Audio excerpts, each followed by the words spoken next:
रायगड जिल्हा म्हणजे नररत्नांची खाण म्हणून या जिल्ह्याची संबंध भारत आणि जगाला ओळख आहे। आपण जर पाहिलं तर रायगड जिल्ह्यातील उरणची भूमी जी आहे ती ऐतिहासिक भूमी आहे। क्रांतीवीर शूरवीरांनी त्यांच्या पदस्पर्शाने शौर्याने पराक्रमाने पावन झालेली भूमी आहे। अशातच या ठिकाणी जन्माला येणारी मुलं देखील धैर्य आणि मोठा आत्मविश्वास, जिद्द आणि या देशासाठी काहीतरी करण्याची एक हिम्मत घेऊन जन्माला येतात। त्यांचे आई असतील, पालक असतील, त्यांचे गुरुजन असतील, हे देखील तशीच पिढी, तसेच क्रांतिकारक आणि तसेच नररत्न या ठिकाणी घडवण्याच्या दृष्टीने पाऊल टाकत असतात। आज संपूर्ण महाराष्ट्राला आणि भारत देशाला अभिमान वाटावं असं पाऊल या उरणच्या एका लहानग्या चिमुरड्याने टाकलेलं आहे।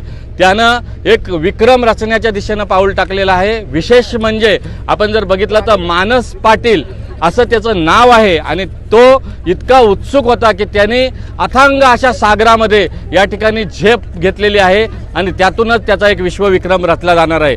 माझ्यासोबत त्याला जे कठोर परिश्रमातून त्याला ज्या पद्धतीने घडवलंय असे गुरुवर्य आहेत, त्यांच्याशी आपण बातचीत करतोय। कसा हा सगळा प्रवास आहे सर मानसचा?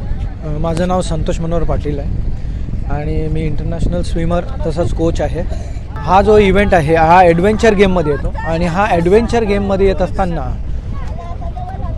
ह्या गोष्टी घडतच असतात की ज्या ॲडव्हेंचरमध्ये आपण पाहतो की आता आपण पाहिलं, स्वतः तुम्ही सुरुवातीपासून पाहिलं की समुद्र आहे, पाण्याला करंट्स आहे, हवा आहे, मोठमोठ्या डीप चॅनलमध्ये आता स्विमिंग आहे, मोठमोठे जहाजं ये जा करत आहेत, तर त्याच्यामधून सुद्धा स्विमिंग करायची आहे। तर त्याच्यासाठी त्याची तयारी त्या पद्धतीने करावीच लागते, नाही तर तुम्ही जर अशा जाऊ दे किंवा नंतर वगैरे असं तर मग ते पॉसिबल नाही आहे। सर मला सांगा, ज्या पद्धतीनं समुद्रामध्ये एखादे आई वडील त्या ठिकाणी झेपावण्यासाठी खूप मोठं जिगर आणि धाडस आणि काळीजी तेवढं वाघाचं सिंहाचं असावं लागतं, कसं वाटतंय तुम्हाला? पालकांचं सहकार्य या सर्व तुमच्या जे तुमचं ध्येय आहे, मिशन आहे, यामध्ये पालकांचं सहकार्य आणि त्यांची भूमिका कशी आहे? महत्त्वाची गोष्ट म्हणजे कसं आहे की जेव्हा मुलं आपल्याकडे येतात कोचिंगसाठी त्यावेळेला पालकांची सहमती जास्त लागतं, कारण हा ॲडव्हेंचर गेम आहे, हे रिस्की गेम आहे ते। तर त्यासाठी आपल्याला जी तयारी करावी लागतोय ती तयारी करत असताना आपल्याला त्या पालकांना पण आपण पहिली सिच्युएशन सांगून ठेवतो की पुढे जाऊन अशा गोष्टी होणार आहेत, हे फायनान्शियली हे गेम आहे, तुम्हाला ह्या गोष्टींसाठी प्रिपेअर व्हावं लागतं। उद्या इव्हेंट्स आहेत, कधी हवा होऊ शकते, कधीही करंट्स अपोजिट डायरेक्शन पण स्विम करावं लागू शकतं, कधी इव्हेंट फेलही होऊ शकतात। म्हणजे ही जी पूर्वतयारी आणि त्यांना जे समुद्रामध्ये मी जे प्रॅक्टिस देतो तर ते पालकांना पण स्वतः बोटीत घेऊन मी जातो आणि दाखवतो की तुमचा मुलगा काय करतोय बघा आणि आपल्याला आता काय करायचं आहे। आज मानसने जे काही हा रेकॉर्डसाठी त्यांनी जे काही समुद्रामध्ये झेपावलाय तो नेमका हा कुठून झेपावला, कुठे स्थिरावणार आहे आणि कोणत्या रेकॉर्डमध्ये त्याची नोंद होणार आहे? आता सध्या त्याची AI बुकमध्ये, वर्ल्ड रेकॉर्ड बुकमध्ये नोंद होणार आहे। तसंच त्यांनी उरण नागाव पिरवाडी बीच ते JNPT पोर्ट हा 17 किलोमीटरचा सागरी अंतर तो पार करणार आहे। ऑलमोस्ट आपण 12 ते 13 किलोमीटर स्विम झालेली आहे आणि लास्ट आपण आता पाहू शकता की आपल्या मागे JNPT पोर्ट आहे। हार्डली तो एक 20 ते 25 मिनटात JNPT पोर्टमध्ये एंट्री करणार। सर मला सांगा, असं म्हणतात की वारा असेल, वादळ असेल, पाणी असेल, अग्नी असेल, यांच्याशी कुणी भल्याने कितीही मातब्बर, ताकदवान असेल, सामर्थ्यवान व्यक्ती असेल तर त्यांनी त्याच्याशी खेळायचं नसतं। हा मुलगा मी बघितला की तो उत्सुक होता, जेवढा त्याला वेळ तिथून समुद्रामध्ये आपण लोटायला वेळ घालवत होतो तेवढा तो असा म्हणजे नाराज झाल्यासारखा होता, मात्र त्याला जलद गतीनं समुद्रामध्ये झेपवायचं होतं। हे धाडस आणि हे धैर्य कसं आलं, कसं दिलं आपण? ॲक्च्युली म्हणजे कसं असतं की माझ्याकडे आल्यानंतर मी पालकांना पहिलेच सांगतो, ज्या वेळेला मुलगा माझ्याकडे तुम्ही सोपवता त्यावेळेला तुम्ही डोक्यातून काढून टाका की तुमचा मुलगा आहे, तो माझाच मुलाप्रमाणे मी त्यांना ट्रीटमेंट देतो आणि कोचिंग करतो आणि हे जे वारा पाणी असो किंवा काही असेल तर त्या पद्धतीने सुद्धा त्यांना ट्रेनिंग देतो। मी हवेच्या ऑपोजिट डायरेक्शनला सुद्धा स्विम करून घेतो आणि शेवटी आपली एवढी सगळ्यांची मेहनत असतं आणि याच्यामध्ये अभ्यास आहे, भरती ओटीचा अभ्यास आहे, पुन्हा याच्यामध्ये तुमचे टाईड्स आहे, मुलाचा स्टॅमिना किती आहे, मुलगा कोणत्या स्ट्रोकनी स्विम करणार आहे, ह्या सगळ्या गोष्टी अवलंबून असतात.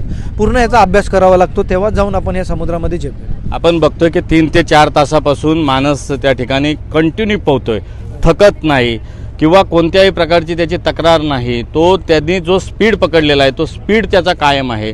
ही टेक्निक कशी आहे, नेमकी कशा पद्धतीचं हे प्रशिक्षण आहे? ॲक्च्युली कसं आहे की आमचे वडिलोपार्जित हे स्विमिंगचं क्षेत्र आहे, सी स्विमिंग.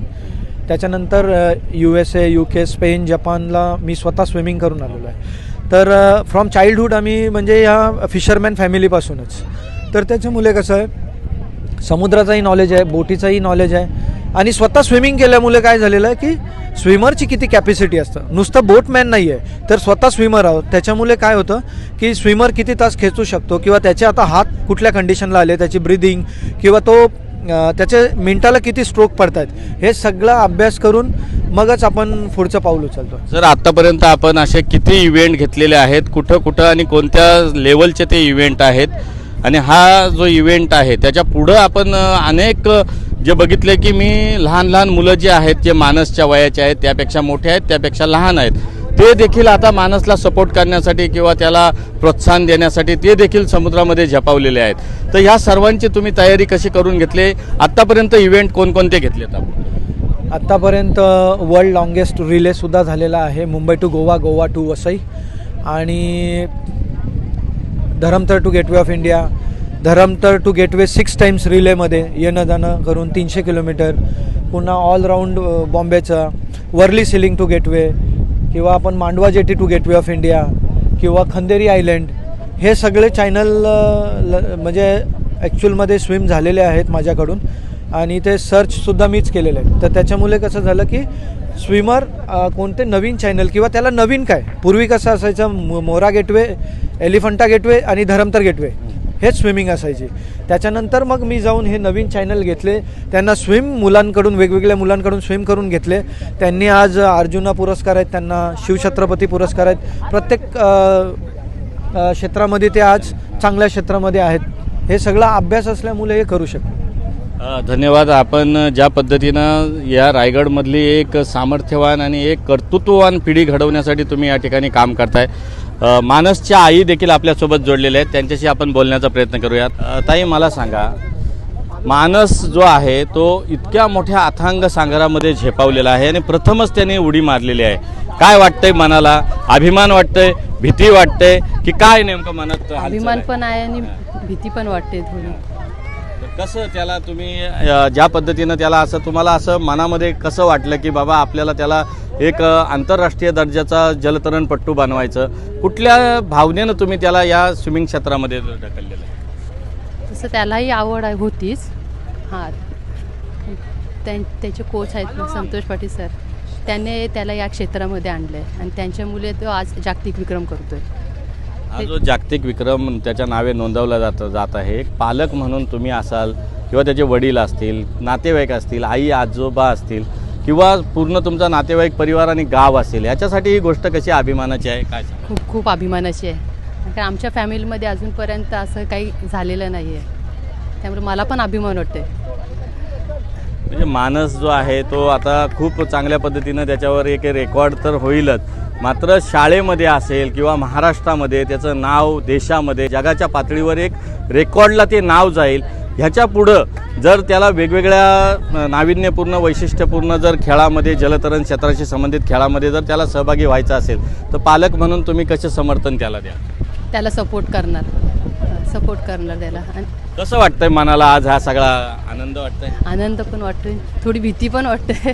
पण तो यशस्वीच झाला आता पूर्ण. जिद्दी आहे, त्याच्या जिद्दीने तो करणार आणि मला पण विश्वास आहे. मानसबद्दल काय वाटते, त्याच्या व्यक्तिमत्वाबद्दल काय वाटतं? इतका लहान मुलगा, अवघ्या 6 वर्षाचा मुलगा, आणि इतकं मोठं जागतिक विक्रम करतोय, कसं वाटतंय मनाला? छान वाटतंय? छान वाटतंय. एकूणच आपण बघू शकतो की सकाळी पहाटेपासून आपण मानसच्या सोबत आहोत आणि आम्ही देखील संपूर्ण मीडियाची टीम देखील समुद्रामध्ये आम्ही त्याच्या सोबत आहोत. इतकंच नव्हे तर त्याच्या कुटुंबातले सदस्य आहेत, त्याचे गुरुवर्य आहेत, आणि एकूणच ऑब्झर्वर टीम म्हणजे निरीक्षक देखील त्या ठिकाणी आलेले आहेत. जलतरण क्षेत्रातील अनेक तज्ज्ञ देखील या ठिकाणी आहेत. सर्वांनी चांगल्या पद्धतीचं या ठिकाणी सहकार्य केलं आहे. मानसने आज जे धाडस आणि धैर्य दाखवलेलं आहे, जे साहस दाखवलेलं आहे, ते निश्चितपणे समस्त रायगडवासियांना अभिमानास्पद आहे.